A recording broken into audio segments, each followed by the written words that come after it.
From long call wait times to delayed transactions and computer glitches, the MVD facing a series of issues that are impacting your customer service. So 3 on your side, Susan Campbell is getting some answers. Good morning. Good morning. Yeah, the people I've talked with say they're frustrated. Well, MVD says it's just as frustrated, but making progress. John Piscini registered his motorcycle. He got a tag in the mail, then another one, and a third. And they're the same tag, the same number, the same expiration. On the other hand, when he tried to register this ATV, he couldn't complete the transaction. This new system is a nightmare. If we didn't have this system, we would be in much worse shape, actually. JANIK is a spokesperson for the MVD. He acknowledges there have been some issues since the agency launched its new computer system in April, replacing a 35-year-old system.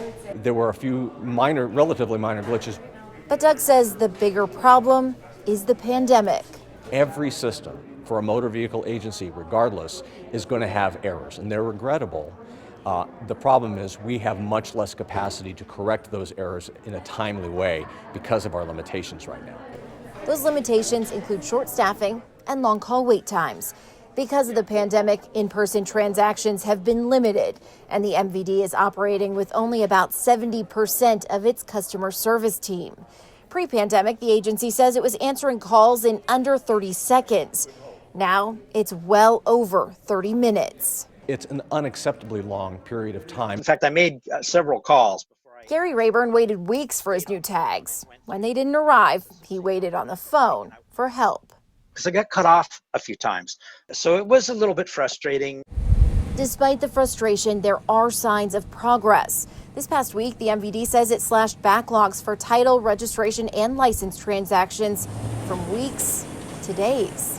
July was a very tough month for us, as it was for the state. We had the spike in COVID. We had offices that had to kind of close at the last minute because if somebody tested positive, other people in the office may need to go get tested, and you lose an office for a few days in many cases. So it has a ripple effect, but we are catching up.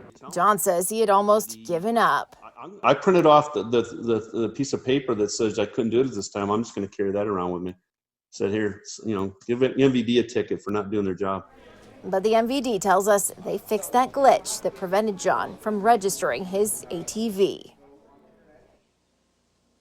The MVD says there's no timeline to expand office operations to full service. They say that will depend on the advice of public health officials.